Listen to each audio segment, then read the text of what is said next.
Praise lord. దేవుని యొక్క గొప్ప ఘనమైన నామములు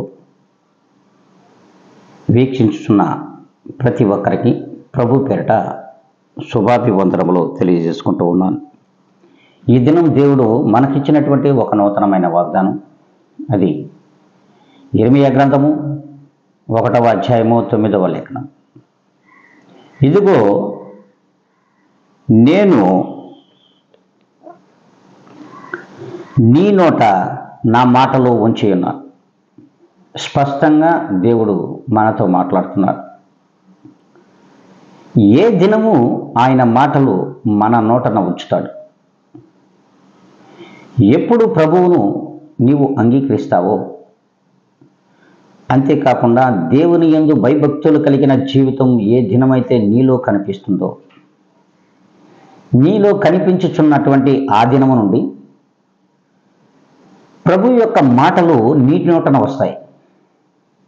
అంతేకాకుండా లోకానుసారమైన మాటలు, లోకానుసారమైనటువంటి క్రియలు నీలో కనిపించవు.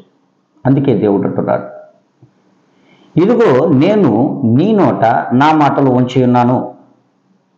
మరి ఆ మాటలు నీవును మనమును పొందుకోవాలని ఏ దినమైనా ఆలోచిస్తూ ఉన్నామా? ఈ లోకంలో జీవించుచున్నామనే మాటే కానీ ప్రభువుకు ఇష్టకరమైనటువంటి జీవితాలు ఏ మాత్రము కూడా విశ్వాసులలోనూ క్రైస్తవులలో కనిపించట్లేదు. అందుకే ఈ దినము నుండైనా సరే ప్రభు యొక్క మాటలు మన నోటను ఉండాలి. ప్రభువు మాటలను మనం ధ్యానించే రూపంగా ఉండాలి. దేవుని యొక్క రూపమును పొందుకున్న మనం, దేవుని యొక్క ఆత్మను పొందుకున్నటువంటి మనం ఆయన మాటలను మాత్రం మనం పొందుకోలేకపోతున్నాం.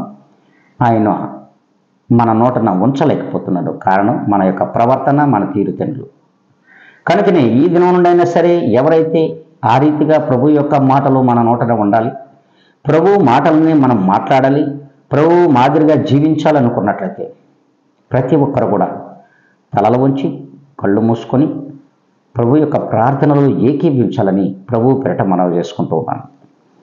సకల అమైన ఆశీర్వాదములకు కారణమైనటువంటి మా తండ్రి, మీ పాదములకు వందనములు, స్తుతులు, స్తోత్రములు సమర్పించుకుంటున్నాం. ప్రభువా, ఈ యొక్క ఉదయకాల సమయమున వీక్షించుచున్నటువంటి ప్రతి ఒక్కరిని మీ పాదముల దగ్గర మీ చేతులకు అప్పగించుకుంటున్నాను.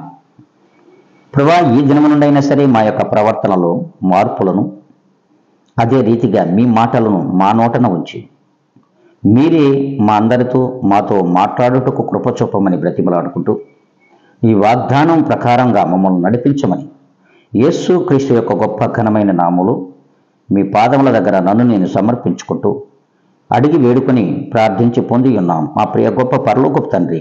ఆమేన్.